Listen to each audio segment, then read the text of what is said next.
Ragazzi, ciao a tutti da Bobbio, dal ristorante Il Giardino, per una comparativa tra le più attese del 2017. Siamo con gli amici di Moto.it. Eccoci! E oggi proviamo la Ducati Multistrada 950, che era la multi tanto attesa perché ha potenze e prezzo più umani, e invece la KTM 1090 che ha fatto il salto opposto, è cresciuta di 30 cavalli. E adesso andiamo a provarle qui insieme sulla mitica Valtrebbia.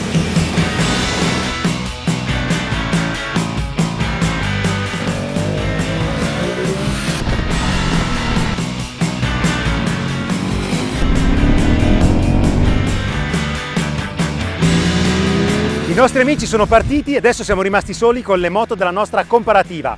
Eccole qua, KTM 1090 Adventure e Ducati Multistrada 950. Prima di raccontarvi quanto costano e come sono fatte, iniziamo subito a dirvi come vanno nel misto, in città, in autostrada e per finire in fuoristrada.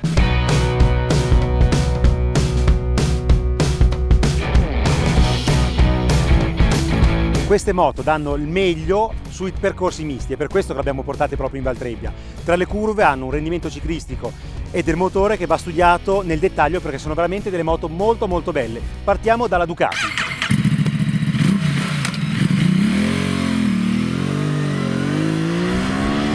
La Multistrada 950 per tanti versi è una vera motosportiva perché il pilota, guardate la sella com'è incassata, è veramente seduto all'interno della moto e ha un controllo fantastico sui terreni misti tra le curve. Questo grazie anche alle ottime gomme Scorpion Trail 2 che danno tantissima aderenza grazie anche alla sezione molto larga. Le sospensioni vanno molto bene, hanno un'ottima taratura che potrebbe richiedere soltanto un leggero indurimento della compressione e del ritorno idraulico quando si guida molto forte nel misto. Maurizio, raccontami cosa ne pensi invece del motore di questa motona. Ha un'erogazione estremamente fluida, non ha dei bassi paurosi in apertura di gas, ma in realtà è molto efficace. Diciamo che oltre ad essere un pochino avvantaggiata ai regimi molto bassi rispetto a KTM, ha una salita molto regolare, non così brutale come K, ma molto regolare fino ai 4.000 giri.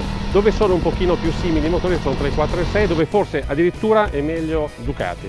La Ducati spinge molto forte, l'abbiamo messa al banco in questi giorni a partire dai 6.000 giri. Abbiamo trovato una potenza massima con la mappa Touring, che strano a dirsi ha più cavalli rispetto alla Sport, di 116,6 cavalli a 9.000 giri, e agli alti regimi questo motore funziona molto bene perché è assistito anche da un ottimo cambio. La frizione a cavo ha uno stacco perfetto, sopporta anche le strapazzate ma c'è poco da strapazzare, quindi una moto che nel misto dà il meglio di sé, anche perché è molto rapida nel prendere la corda in curva ed è altrettanto agile nei cambi di direzione. Pensate che col pieno di 20 litri pesa 239 kg, ma non pensiate che ha un peso elevato perché nel misto questa moto è veramente agile e ci è piaciuta moltissimo perché ha il DNA veramente da Ducati. Maurizio, della Ducati cosa ti è piaciuto di più e cosa di meno tra le curve? Allora, quello che mi è piaciuto è che nonostante abbia la ruota 19 ha una bella guida fluida, rotonda, non è estremamente nervosa, non è maneggevolissima, però è molto fluida nelle curve, per cui non allarga assolutamente dall'antreno, quindi questo è un altro aspetto positivo nello stretto. Come dicevi tu, secondo me avrà bisogno di un maggior sostegno in frenata da parte della forcella, perché comunque sugli avvallamenti tende un pochino a beccheggiare e soprattutto quando si frena in maniera decisa affonda un po' troppo repentinamente. Quello che ho apprezzato maggiormente è la grande fluidità in ingresso di curva e l'ottima prontezza in accelerazione, sono due aspetti estremamente positivi. Sul freno invece devo dire che non ha una modalità eccellente. È quello che abbiamo rilevato anche nella nostra prova in anteprima alle Canarie. Ha un'ottima resistenza alla fatica, mentre l'attacco è un po' brusco perché c'è una prima parte della leva che va a vuoto. E vediamo adesso invece il comportamento dei freni e di tutto il resto della KTM 1090 tra le curve.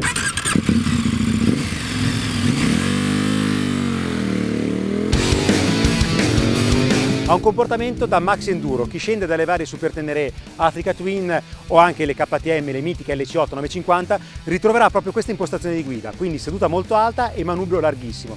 Tra le curve molto fluida, molto agile grazie anche al peso leggermente ridotto rispetto alla Ducati e alle gomme Tourance Next della Metzeler ridotte di sezione, quindi si muove veramente agile tra le curve ma non ha la stessa facilità nel tenere la corda in uscita di curva della Ducati, perché è una ciclistica forse per certi versi più vecchia maniera, come abbiamo trovato anche sulle 1290 in passato, quindi una vera Max Enduro, mentre la Ducati punta tantissimo sul lato sportivo. La potenza del motore è elevatissima, 125 cavalli, ne abbiamo trovati 125,7 al banco proprio in questi giorni, con un'ottima schiena che, come diceva Gix, magari perde qualcosa come fluidità ai regimi più bassi, non si può scendere fino a 2000 giri con le marce lunghe, però a partire da 2500-3000 giri c'è una gran botta che prosegue poi con una lunga interessante fino a 9000 giri.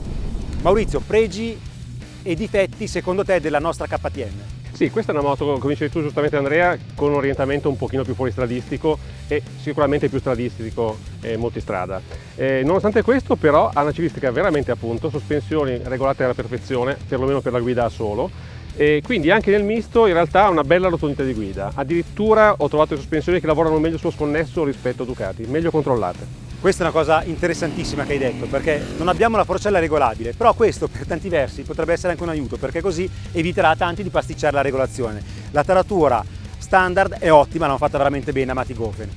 Sono d'accordo poi con tantissimi lettori che dicono per completezza dell'allestimento la forcella sarebbe stato meglio averla regolabile, però già così funziona molto bene. Non c'è il pommello di regolazione del precarico, remoto come sulla Ducati, però vedete è molto semplice agire in questo caso con la chiave a brugola. Certo, diciamo che la possibilità di potente venire su sospensioni è molto comodo quando si cambia da soli, si passa all'uso con il passeggero e magari con le valigie piene, quindi in questo caso poter agire sulla sospensione anteriore sarebbe stato utile. Ci manca un piccolo riferimento al misto più veloce, non solamente quello stretto appenninico.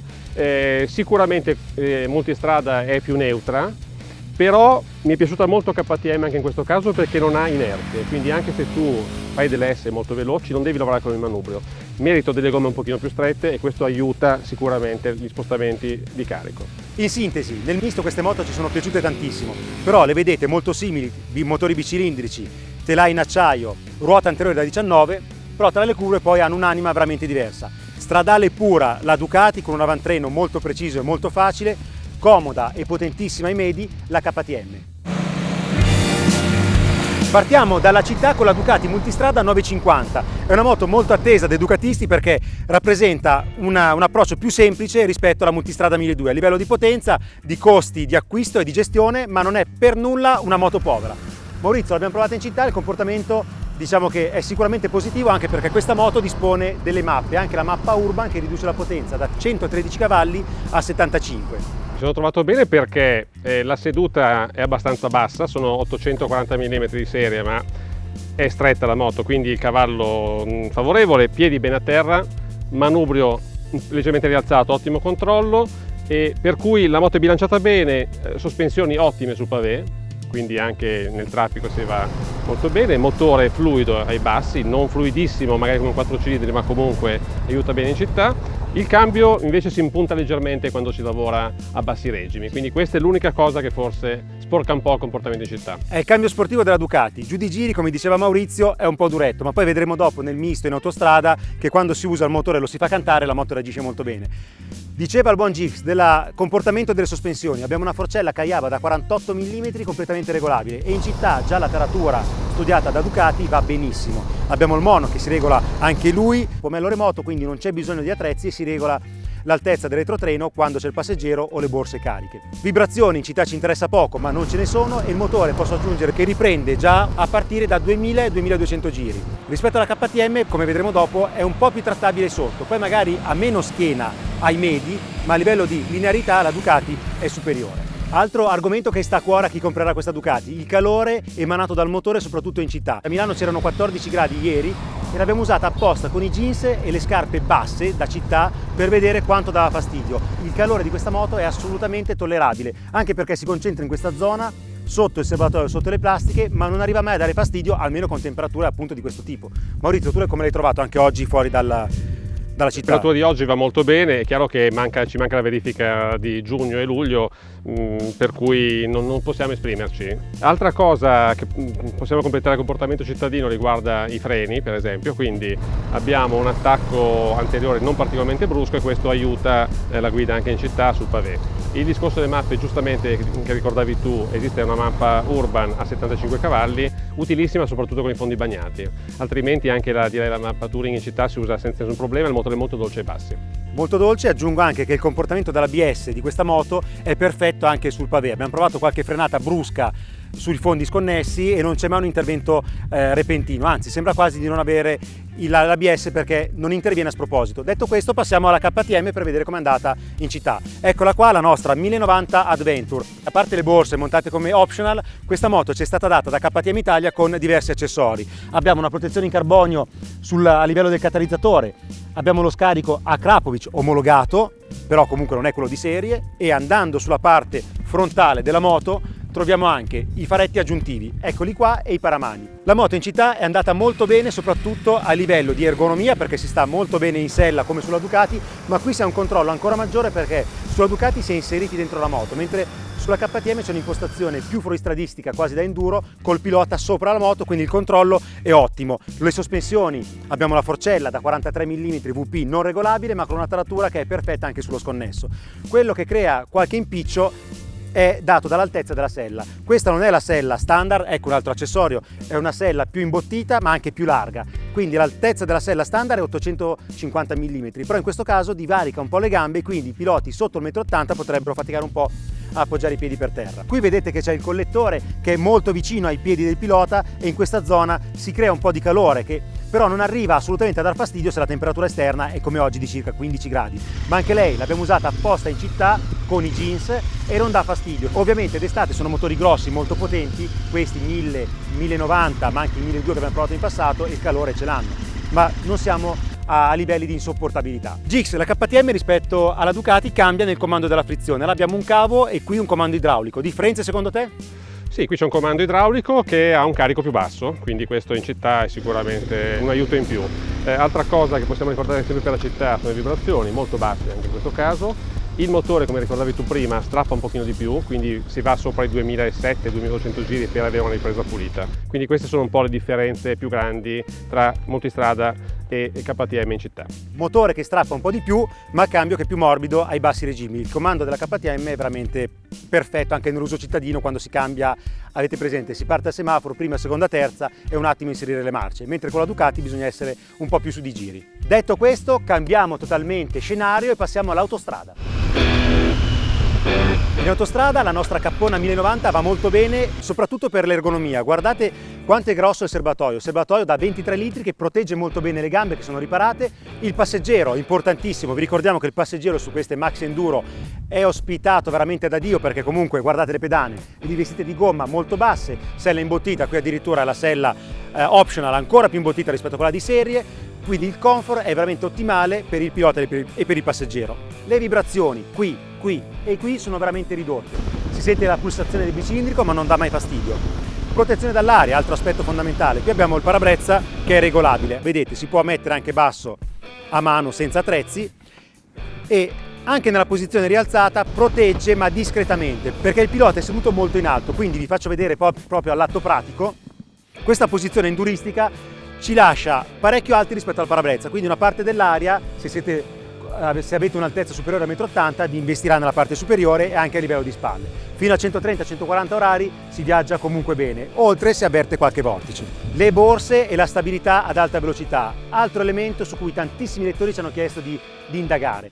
Abbiamo provato questa moto anche ad alta velocità, abbiamo riempito le borse e la stabilità è stata veramente ottima, nessun problema su questo fronte con la KTM 1090. Vi ricordiamo che la casa consiglia di non superare i 160 orari con le borse montate, ma anche se andate oltre, problemi non abbiamo riscontrati. Vi ricordiamo che l'attacco è stato rivisto sui modelli 1290 ST, mentre sul 1090 abbiamo ancora l'attacco della precedente serie, ma le borse, vedete, sono nuove. Gix, passiamo alla tua Ducati. Multistrada in autostrada, bene, allora, a differenza di KTM, qui abbiamo un muso che è dimensionato maggiormente, soprattutto è più alto rispetto alla posizione del manubrio.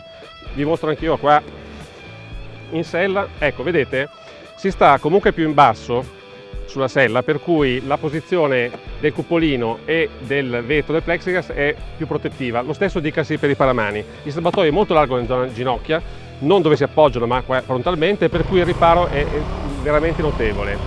Il cupolino, esattamente come il 1200, a scatti, vedete, a 3 posizioni.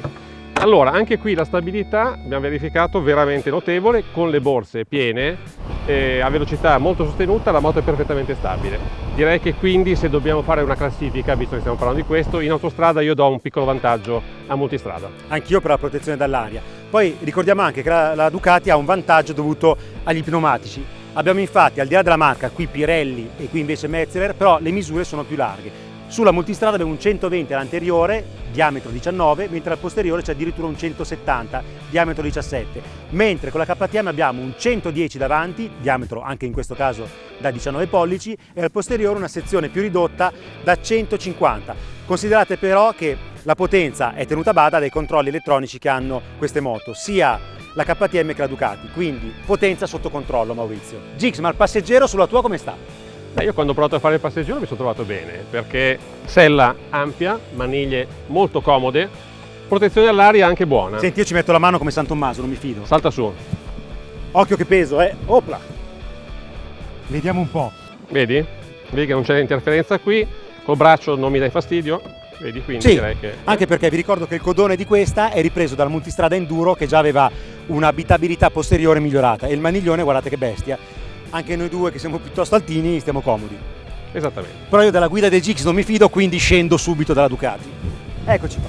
Insomma, queste moto ci sono piaciute tutte e due, sono due belle moto, non sono la scelta povera rispetto alle sorelle più grandi delle rispettive gamme, però Gix, secondo me ci manca qualcosa qua. L'esame finale è quello del fuoristrada, ovviamente, dove salteranno fuori le due anime delle moto e quello ci interessa andare a scoprire adesso.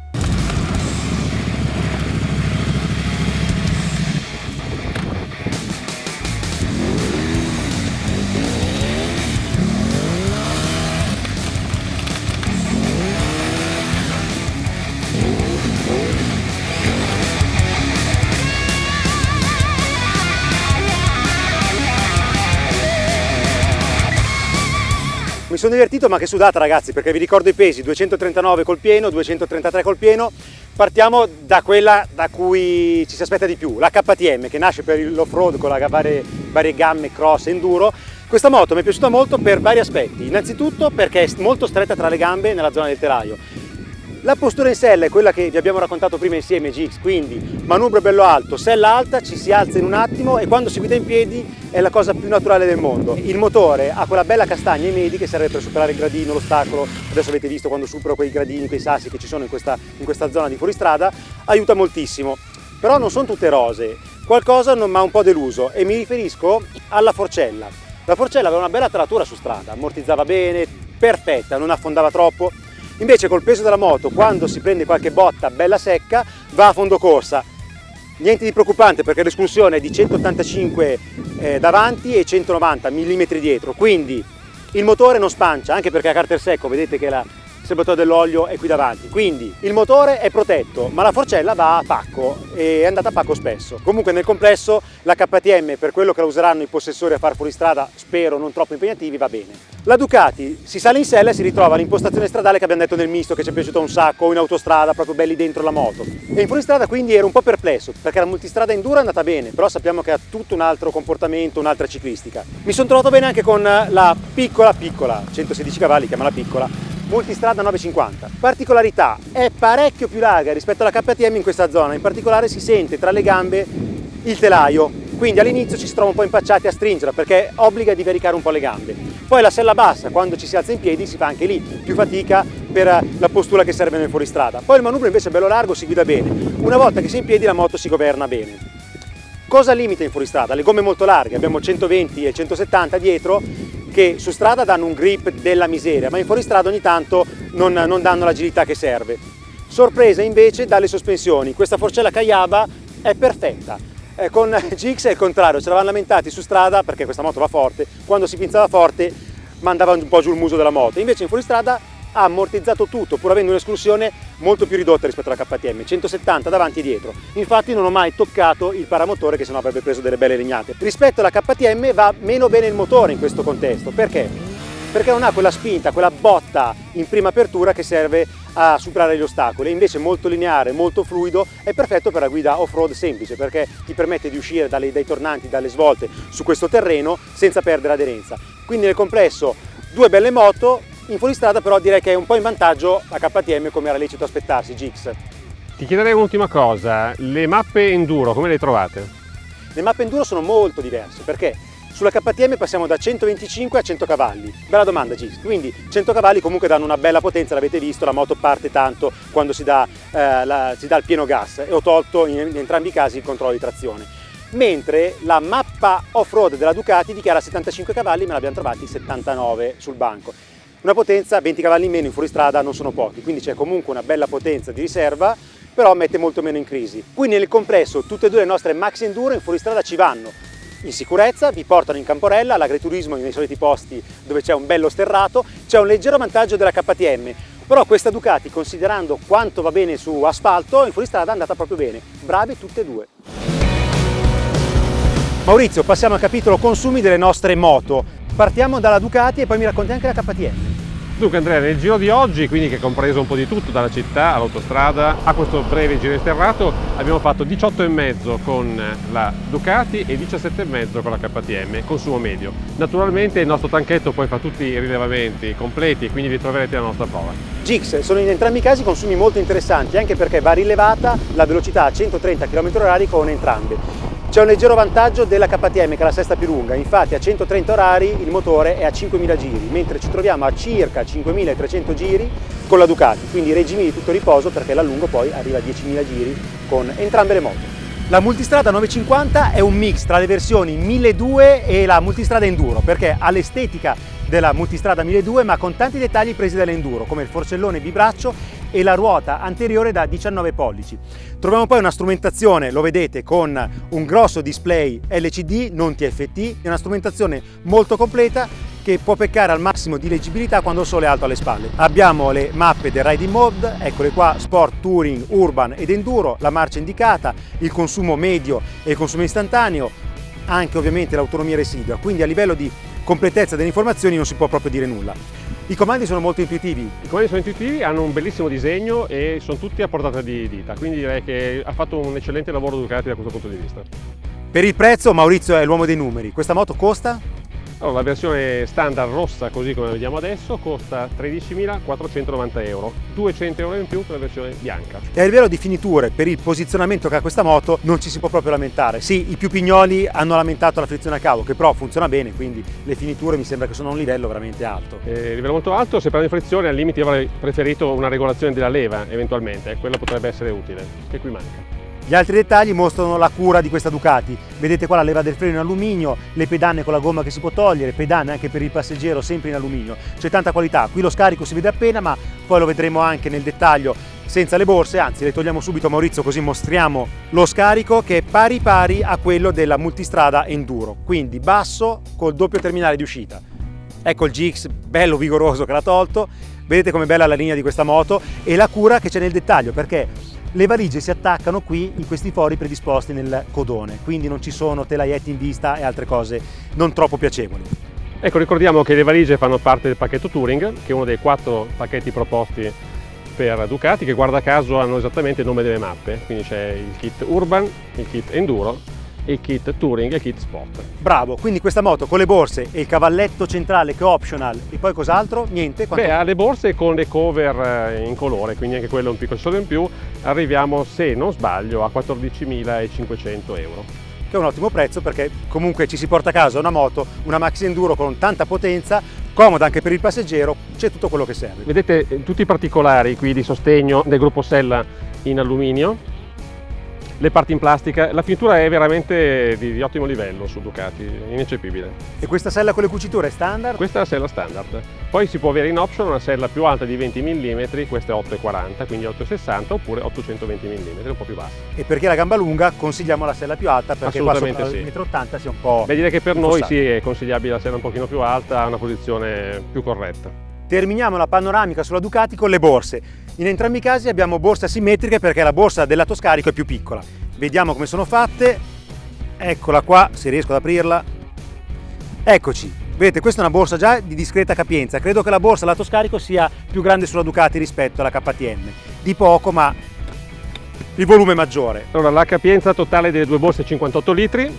In quella di sinistra c'è spazio, come vedete, anche per un casco grande, perché questo è un casco confrontino apribile, quindi molto voluminoso.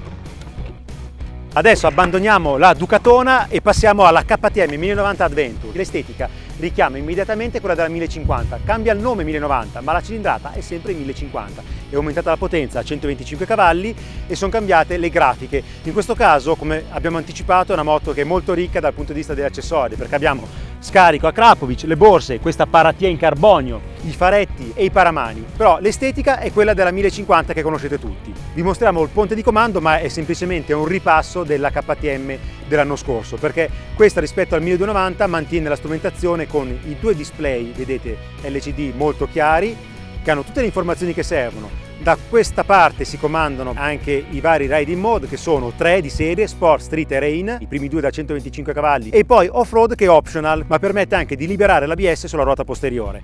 Qui abbiamo le barre della benzina, temperatura del motore, marcia inserita e poi il contagiri. Vedete, la strumentazione è molto chiara. Anche in questo caso, come per Ducati, la leggibilità peggiora quando il sole è molto alto alle spalle. Abbiamo visto che con le strumentazioni TFT la situazione è un po' migliore. A livello di comandi sono molto facili e intuitivi. C'è il comando grosso, il blocchettone di sinistra, da cui si governano i vari sottomenu, che è di impostazione leggermente più complicata nell'uso rispetto alla Ducati. Quello di destra invece è classico, più semplice, con l'accensione e lo spegnimento di emergenza. Passiamo alle borse. Valigia di destra asimmetrica anche in questo caso, e guardatela, vedete, la capienza è simile a Ducati, forse c'è un pelino meno di capacità, però le finiture sono ottime. C'è anche questa rete che permette di vincolare il bagaglio e non farlo sbattere all'interno quando la valigia non è piena. Si aggancia qui, ecco fatto. Quindi ottima finitura e molto semplice nell'aggancio e sgancio. Borsa di sinistra contiene tranquillamente un casco integrale in questa zona e avanza ancora dello spazio. Vedete come entra il casco da cross. In questo caso la rete è necessaria perché va bloccato. Vedete che questa parte rimane infatti ancora utile per l'utilizzo e si chiude senza problemi. Anche in questo caso lo sgancio è molto semplice. Ecco, si apre la maniglia, si alza questa leva, si dà una leggera spintarella indietro e la valigia è tolta. E vediamo cosa resta vincolato alla moto. La borsa si vincola a questa staffa e a quest'altra staffa fissa, quindi come vedete l'estetica della moto rimane molto pulita anche senza le borse montate. Ma non finisce qua, perché io ho le borse, ho lo scarico, ho un sacco di roba, ma Gix, tutto sto ben di Dio, mi sa che il prezzo lo fa lievitare parecchio. Il prezzo sale, però non sei obbligato a comprare tutte queste cose se vuoi. KTM ti dà l'opportunità. Allora, il prezzo di partenza sono 13.450 euro. Poi qui hai uno scarico Akrapovic che costa circa 950 euro, le borse altrettante, quindi è chiaro che il prezzo sale. La sella, dicevamo, 500 euro. Il pacchetto enduro, quello elettronico, a cui accennavi prima. Quindi tutti questi accessori insieme, questa moto è molto ricca, faretti, paramani, arriva a 17.200 euro. Quindi, con anche le manopole riscaldate che mancano su Ducati. Esatto. Quindi hai detto 19, no 17? 17.200 euro. Contro la Ducati che abbiamo in prova? Beh, 14,5, però anche meno accessori. Meno quindi, accessori, insomma, però vi diamo un'idea detto. delle moto che avete visto durante questa prova, quanto costano. Possiamo vedere le finiture di queste moto e voglio sapere cosa ne pensi. Beh, allora, innanzitutto vediamo il bellissimo scarico Akrapovic, l'accessorio. Poi abbiamo il telaio posteriore che è in alluminio, imbullonato alla struttura principale in acciaio, le pedane rivestite in gomma, le pedane del pilota che hanno la parte in gomma che si può togliere per poter guidare con gli stivali in fuoristrada, gli attacchi delle borse e molte delle parti in plastica che sono plastica stampata e non verniciata. E rispetto alla Ducati, quindi, come la vedi? La vedo costruita molto bene, ma con un livello percepito un pochino più basso. Adesso l'avete conosciuta insieme a noi, KTM e Ducati, le moto Max Enduro nella categoria 1000. Come vedete c'è molta meno elettronica, molta meno potenza rispetto alle 1200, ma queste non sono la scelta voglio ma non posso, sono moto completissime per viaggiare e hanno un sacco di cavalli, quindi le lasciamo a voi per capire quali sono le vostre preferenze e per conoscere i commenti qui su moto.it e su YouTube. Ciao a tutti!